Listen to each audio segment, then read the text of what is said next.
In this video, we're going to visit the lost and abandoned port and medieval village of Cudlow. The day I visited Cudlow was in the middle of Storm Bert, so 60-mile-an-hour winds, and this is important to the story of Cudlow. Although Cudlow was not recorded in the Domesday Book, it has been recorded through history, the Church of St Giles being recorded as a chapelry of Climping Church, and it was said to have stood until 1698. In 1343 it was recorded that two Royal Navy vessels were constructed at the port of Cudlow to the east of Littlehampton, and at this time Cudlow was the largest settlement of Littlehampton. It was also recorded that the River Arun had two havens in its estuary. We can tell over time that the village of Cudlow struggled along with its neighbouring parish of Atherington due to incursions by the sea, and we can tell that because there's records of the tithes and the amount of money that was recorded coming from these parishes to the cathedral at Chichester. Records also show that groins were constructed to the east of Cudlow, which later got abandoned due to the risk of ships crashing into these as they tried to enter the estuary.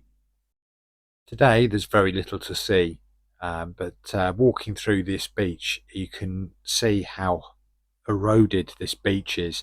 The fact that all of the sand has been completely washed away, exposing a small amount of sandstone jutting out into the sea. We can also see where the sandstone has washed away, exposing flints like prickles on a hedgehog's back.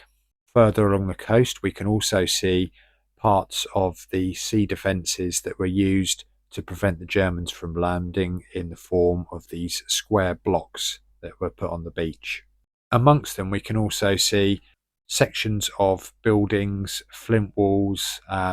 These could have been from the barns and the houses that were part of the port and village of Cudlow. Prior to the abandonment of Cudlow, it was said that there were large incursions into Cudlow and to the neighbouring parish of Atherington. The last occupant of Cudlow left in 1620, so it's been 400 years since this village was swallowed by the sea.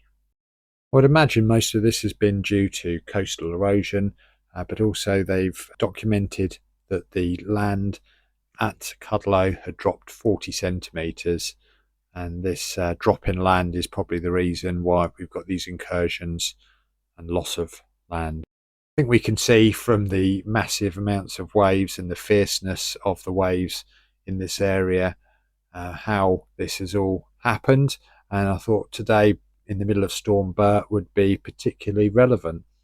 So I hope you've enjoyed this short video. If you would like to see more content just like this, then please hit the subscribe and like button. Thank you very much for watching.